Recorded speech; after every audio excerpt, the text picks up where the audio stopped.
Ia digelar sebagai sebuah kelab malam yang paling berhantu di Amerika Syarikat. Inilah legenda mengerikan Bobby Mackey's Music World. Kisah ni bermula pada tahun 1850-an apabila sebuah rumah sembelih yang dibina di tapak tersebut. Sisa haiwan yang dibuang di dalam perigi yang berada di ruang bawah tanah. Menurut legenda tempatan, perigi itu bukan sekadar tempat buangan. Ia menjadi sebuah pintu masuk. Pintu masuk ke mana? Pintu masuk ke neraka. Terima kasih mana yang tengok konten-konten aku selama ni. Jangan lupa support aku kat platform ni, okey? Tetapi kisahnya menjadi lebih gelap. Pada tahun 1986, seorang wanita muda yang mengandung yang bernama Pearl Bryan ditemui mati dibunuh dengan kejam.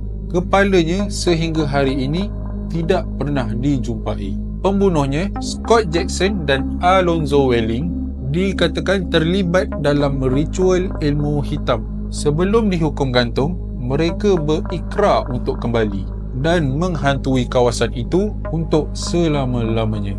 Bangunan itu bertukar tangan sepanjang dekad.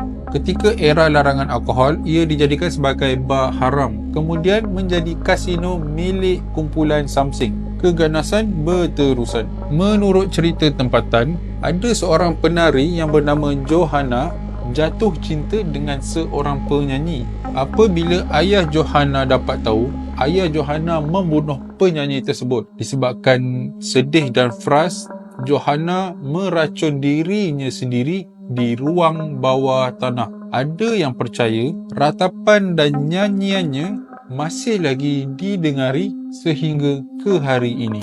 Segalanya berubah apabila seorang penyanyi muzik country bernama Bobby Mackey membeli tempat tu pada tahun 1978 dan mengubahnya menjadi sebuah pusat hiburan. Namun, gangguan paranormal berlaku hampir serta-merta.